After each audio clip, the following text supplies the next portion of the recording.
경제 위기는 개인이나 기업, 나아가 국가 역시 겪을 수 있죠. 경제 위기가 도래되면 어떻게 되나요? 비참하죠. 가난 때문에 자살하는 이들도 많죠. 기업 역시 마찬가지죠. 경제 위기가 닥쳐서 기업이 파산하면 어떻게 되나요? 기업에 참여하는 생산자들 역시 비참해지죠. 그래요. 국가 역시 마찬가지죠. 한국도 IMF 사태를 겪었고, 그래요. 그리스도 유사한 사건을 겪었죠. 미국 역시 경제 위기를 겪었죠. 2008년도에 그래요. 그 리먼 브러더스 사태가 있었죠. 그래요. 경제 위기를 겪게 되면 개인이나 가족, 국가 역시 비참해지는 거예요.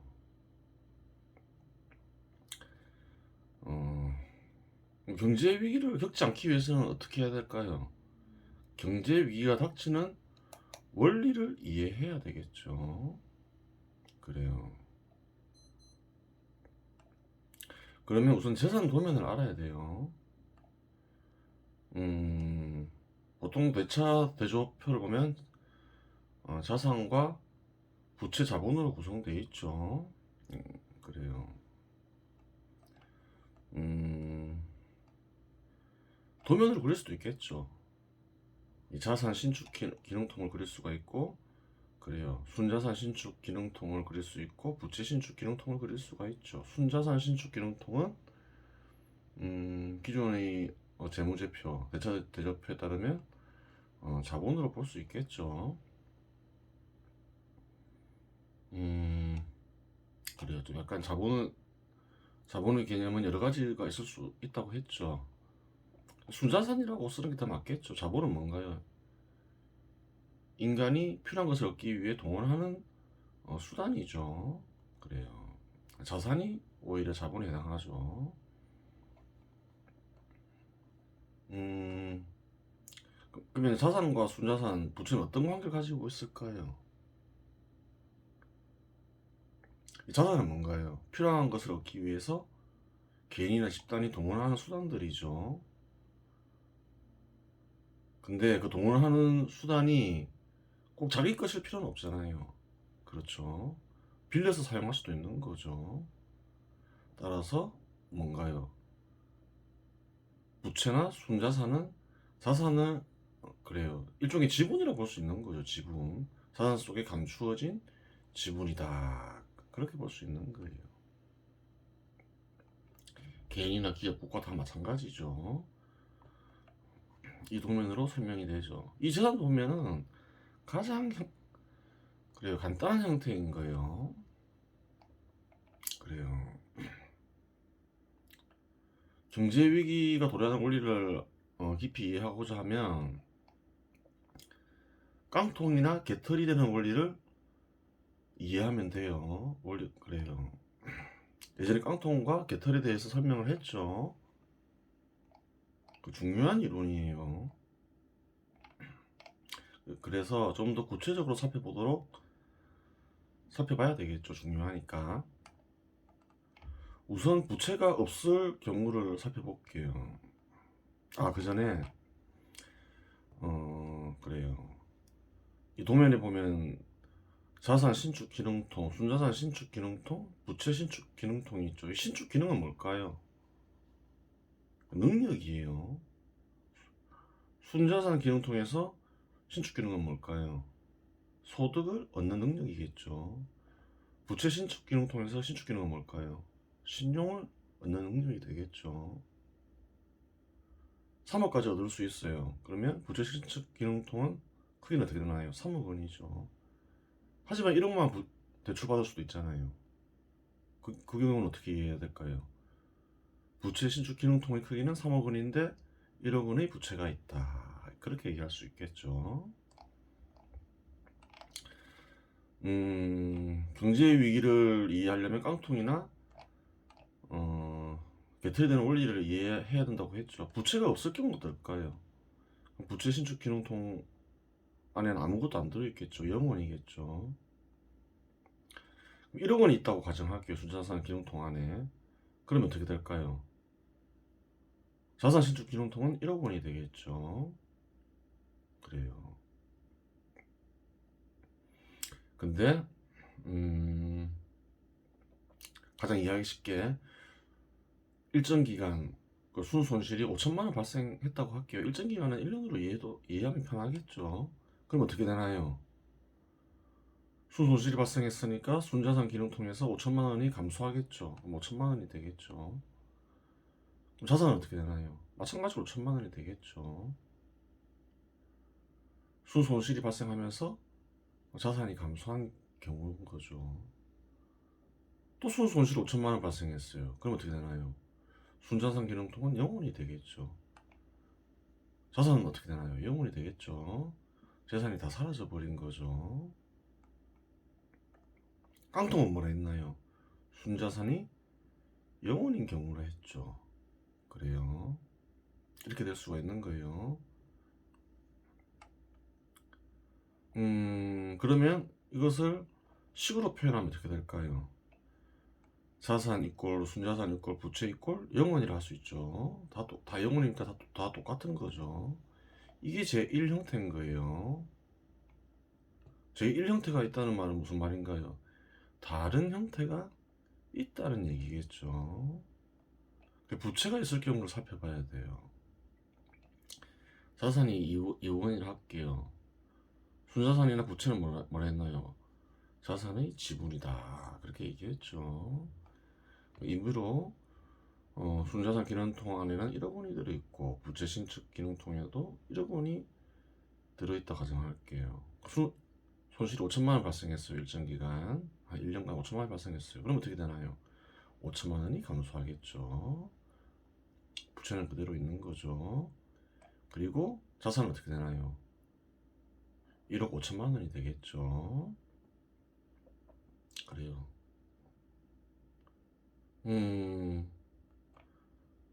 순손실이 발생하면서 어떻게 됐나요? 자산의 지분이 변한 거죠. 그래요. 첫 번째 경우는 5대 5에서 그래요. 바뀌었죠. 감소했죠. 1대 2로 바뀌었죠. 1대 1에서 1대 2로 바뀌었죠.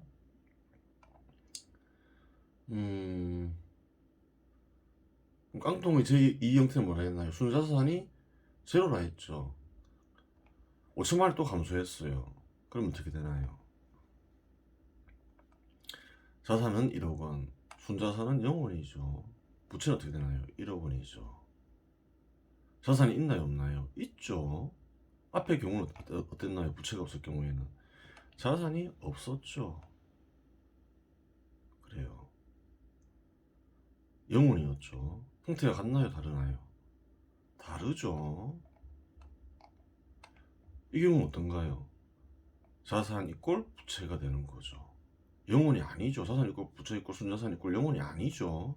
형태가 달라요. 자산이 있으면서 깡통이 되는 거예요. 순자산은 둘 다 제로인 거죠. 두 형태 다. 그래요. 형태가 다르죠.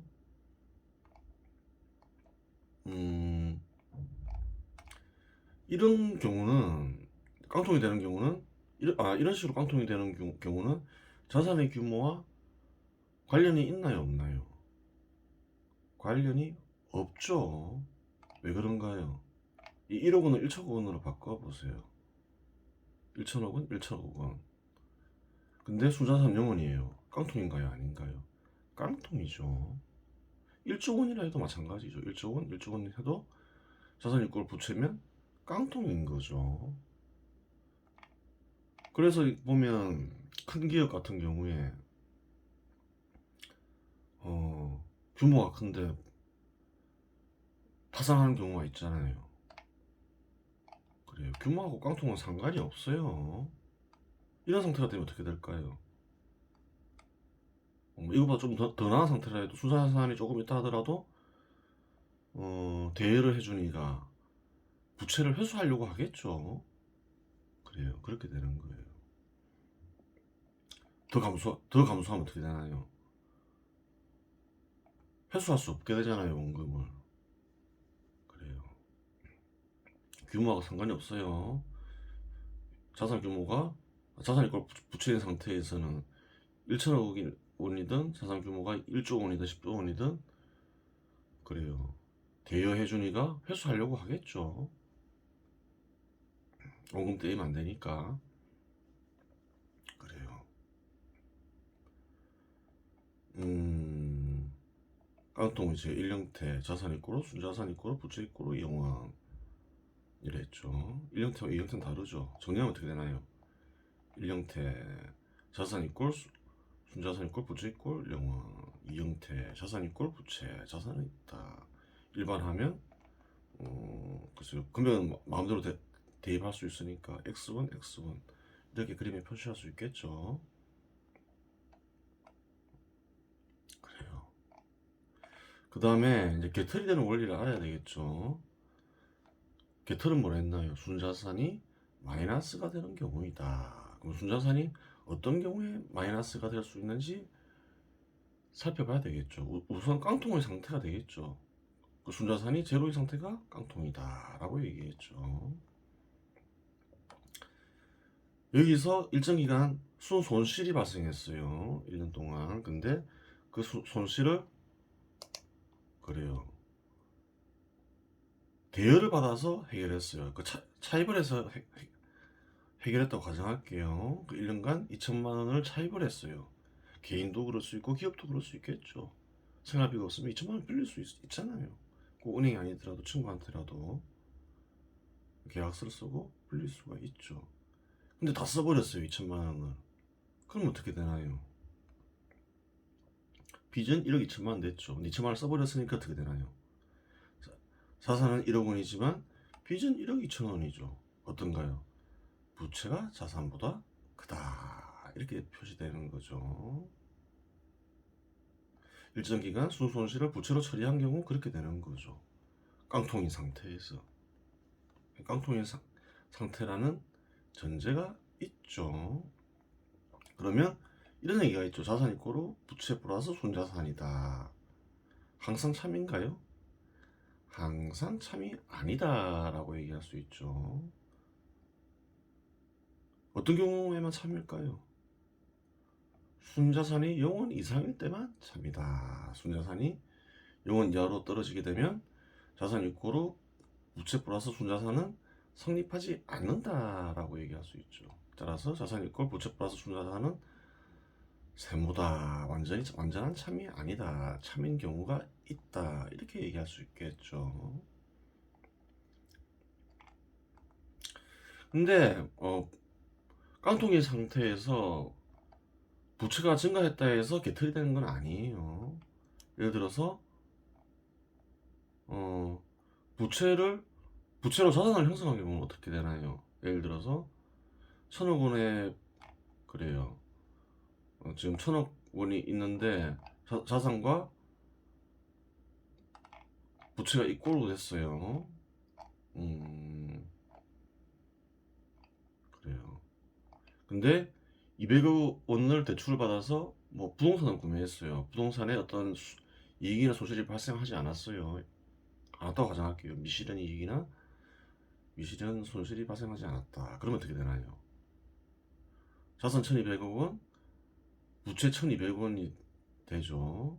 깡통의 상태지만 부채가 자산보다 커지진 않았죠. 그래요. 같아요. 이런 경우는 개털이 된 건 아니죠. 그래서 깡통 상태에서 부채를 증가시켰다 해서 무조건 개털이 된다. 그렇게 얘기하면 안 되겠죠. 개털이 되는 그래요.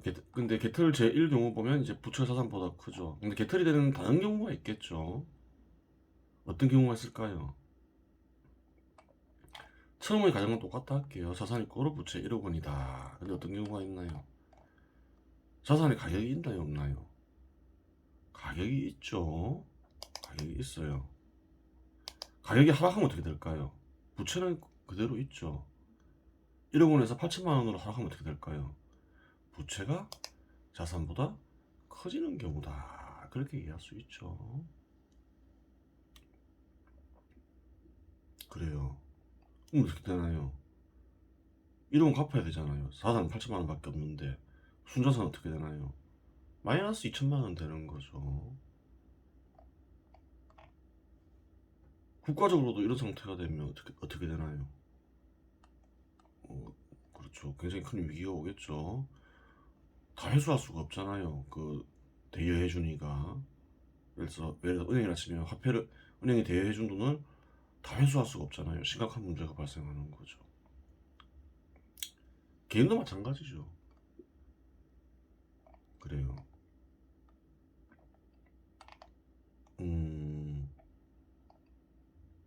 그러면 기털이 제3경우는 또 어떤 경우가 있을까요? 두 가지 경우가 동시에 발생하는 경우죠. 뭔가요? 깡통 상태에서 일정 기간 손실을 부채로 처리한 경우, 혹은 그 깡통 상태에서 자산 가격이 하락한 경우, 두 경우죠. 마찬가지로 깡통이 되겠죠.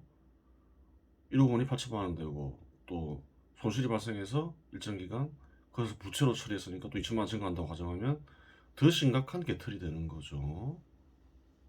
이게 개털이 되는 제3경우죠. 근데 형태는 어떤가요?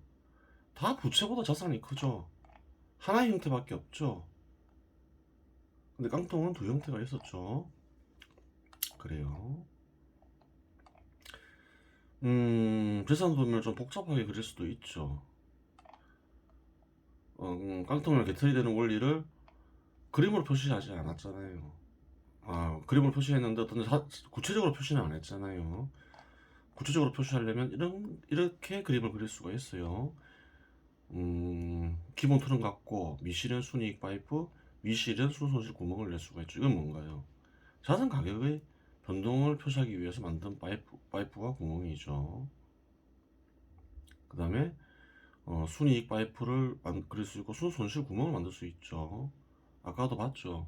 순손실에 의해서 그래요. 깡통이 될 수도 있고 개털이 될 수도 있다.